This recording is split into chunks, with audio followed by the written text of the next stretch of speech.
पंजाब में इनका खाता नहीं खुलने देंगे हम, ये आज मैं वादा करके जाता हूँ।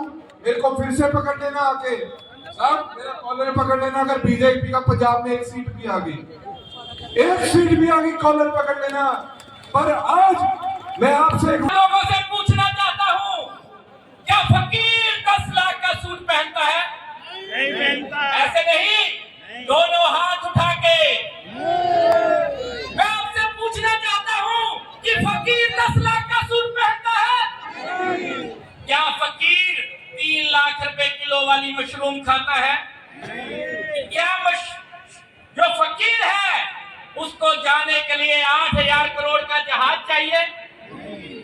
अरे मोदी जी, फकीर तो महात्मा गांधी थे, जिन्होंने जब देश की गरीबी देखी तो अपने तन से कपड़ा उतार के बेच दिया। उन खूनियों को देख लेना और एक बारी इस नौजवान को, कन्हैया कुमार को देख लेना।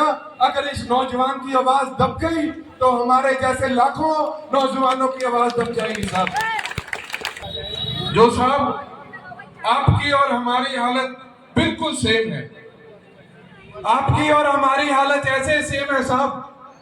हमारे सिर के ऊपर जब पगड़ियां होती हैं तब हमें खालिस्तानी बोला जाता है।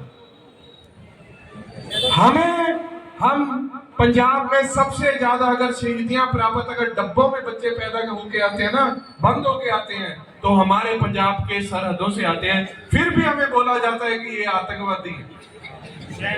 सबसे ज्यादा अगर फांसी के फंदे पे कोई चढ़ा है तो आज मेरे को गर्व से मैं एक बात बोलना चाहता हूं कि वो पंजाब ने अपनी सबसे ज्यादा शहादत दी है। और आज फिर उसी पंजाब को एक खालिस्तानी बोला जाता है कि ये तो सब खालिस्तानी है। और साहब हमारे जो गुरुओं का फलसफा है, साईं मियां मीर जी ने हमारे अमृतसर साहब दरबार साहब की नींव रखी थी। साहब हमारे गुरु नानक देव जी ने लंगर की पंक्ति चलाई कि सब एक साथ में बैठ के लंगर खाओ। ये हमारी शिक्षा है। मैं 2-3 बातों में अपनी बात खत्म करता हूं, क्योंकि लोकल लीडरशिप थी, मेरा हक नहीं था बोलने का, क्योंकि सारी लोकल लीडरशिप का फिर भी धन्यवाद। अगर मेरी बातों पे यकीन नहीं आता साहब, बॉर्डर पे जाके देख लेना, 700 किसान हमारा मरा है, हम सबका 700 किसान मरा है। और हमें दिल्ली आने से रोका जा रहा है, पंजाब की सरहद के ऊपर बैठे हैं। एक बारी उन खूनियों को देख लेना और एक बारी इस नौजवान को, कन्हैया कुमार को देख लेना। अगर इस नौजवान की आवाज दब गई तो हमारे जैसे लाखों नौजवानों की आवाज दब जाएगी। साहब पंजाब में इनका खाता नहीं खुलने देंगे हम, ये आज मैं वादा करके जाता हूँ। मेरे को फिर से पकड़ लेना आके, साहब मेरा कॉलर पकड़ लेना। अगर बीजेपी का पंजाब में एक सीट भी आ गई, एक सीट भी आ गई, कॉलर पकड़ लेना। पर आज मैं आपसे एक वादा लेकर जाता हूं यहां से हाथ खड़े करके, अभी नहीं अभी नहीं अभी नहीं। साहब वादा ऐसा नहीं कि मैंने बोल दिया हाथ खड़े, मेरे को पता है समय घट है, पर फिर भी एक वादा लेकर, जैसे मैं आपको वादा किया कि साहब एक सीट नहीं आएगी, वैसे ही आप एक, हमने तो मोदी जी को 10 मिनट रुकवा दिया था रास्ते में। मोदी जी थर-थर कांपने लग गए थे, बोलते पता नहीं क्या होगा। हम 1.5 साल तक सरहदों पे बैठे रहे, अपने मुल्क की सरहदों पे बैठे रहे किसान आंदोलन पे। तो एक वादा करिए, अब हाथ खड़े करिए कि यहां से कन्हैया कुमार को इतनी बहुमत से जिताएंगे कि जो इन्होंने हाथ का थप्पड़ मारा है ना, वो आप अपने उंगली से जवाब देना इनको, तब पता लगेगा। वादा है, पक्की बात है या नहीं? हाथ खड़े भाई साहब, क्या बात? पक्का वादा है? कन्हैया तेरी सोच पे वोट कहां देनी है? बहुत बहुत धन्यवाद आपका, आपने बोलने का मौका दिया। वाहिगुरु जी का खालसा, वाहिगुरु जी, खुदा हाफिज जी। दोस्तों मैं पंजाब से आता हूं। आज देश का चुनाव सिर्फ ये तय करने के लिए नहीं हो रहा कि देश के हस्तिनापुर के सिंहासन में कौन बैठेगा, ये तय करने के लिए हो रहा है कि देश में लोकतंत्र बचेगा कि नहीं बचेगा। जब मंच पर खड़ा होके देश का राजा हाथ उठा के पूछता है कि आप मुझे 400 सीटें दो, तो वो 400 सीटें क्यों मांगते हैं?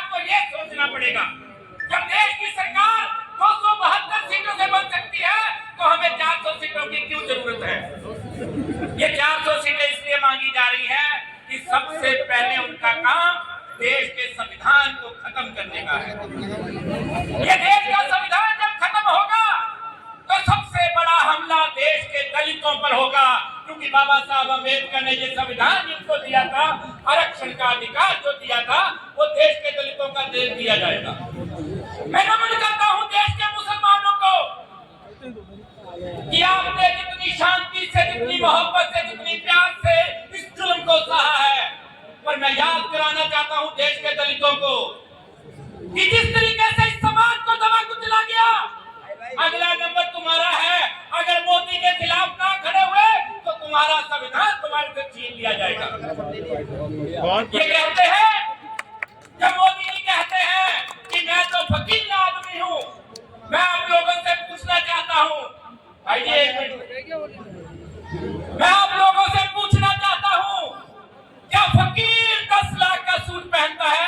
नहीं पहनता। ऐसे नहीं, दोनों हाथ उठा के मैं आपसे पूछना चाहता हूँ कि फकीर 10 लाख का सूट पहनता है? क्या फकीर 3 लाख रुपए किलो वाली मशरूम खाता है? क्या जो फकीर है उसको जाने के लिए 8,000 करोड़ का जहाज चाहिए?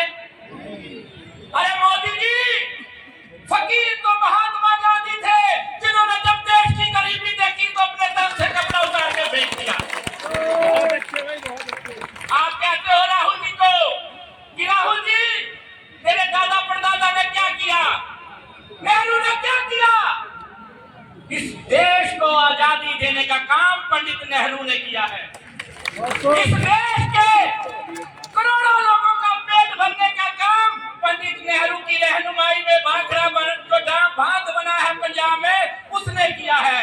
अगर नेहरू ना होते तो एम्स ना होता, अगर नेहरू ना होते तो IIT ना होता, अगर नेहरू ना होते तो आज दुनिया की सबसे बड़ी ताकत हम ना बनने की तरफ जाते। मोदी जी, आपके शासन में शर्म की बात है, आप अपने आप को विश्व गुरु कहते हो और देश की 100 करोड़ जनता को राशन सरकार दे रही है।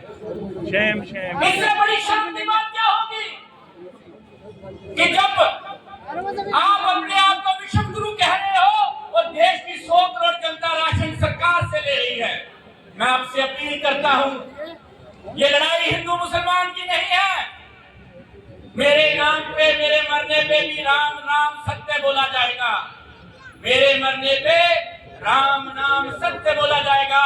पर मुझे चिंता है कि देश का नौजवान, देश का किसान, देश का दलित, देश का मुसलमान इस सरकार के राज में रह नहीं सकता।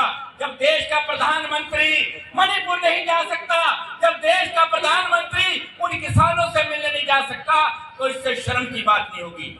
मैं जेएनयू का प्रभारी रहा हूँ, जेएनयू में काम करने का मौका मुझे मिला है। कन्हैया से बेहतर इंसान नहीं मिलेगा, कन्हैया से बेहतर जुझारू साथी नहीं मिलेगा आप लोगों को। ये भाग्य है आपके, ये खुदा की रहमत है आप पे कि आपके लिए कन्हैया आया है। मैं आपसे अपील करता हूँ कि हर एक वोट यहाँ का मुसलमान, दलित, हिंदू कन्हैया पे डाले। मेरी माताएं, मेरी बहनें, हर वोट कन्हैया को डाले। और अंत में अपनी बात खत्म करना चाहता हूँ कि सरफरोशी की तमन्ना अब हमारे दिल में है, देखना है जोर कितना बाजुए का दिल में है, बताने पे बता देंगे तुझे आसमां, हम अभी से क्या बताएं क्या हमारे दिल में है। जय हिंद, जय भारत, जय भीम। बहुत शुक्रिया। हमारे बीच में काफी लोग आए हुए हैं। दोस्तों, वीडियो पसंद आए तो लाइक, शेयर और News 22 लाइव को सब्सक्राइब करना ना भूलें। शुक्रिया। देखते रहें News 22 लाइव, सदैव आपके साथ।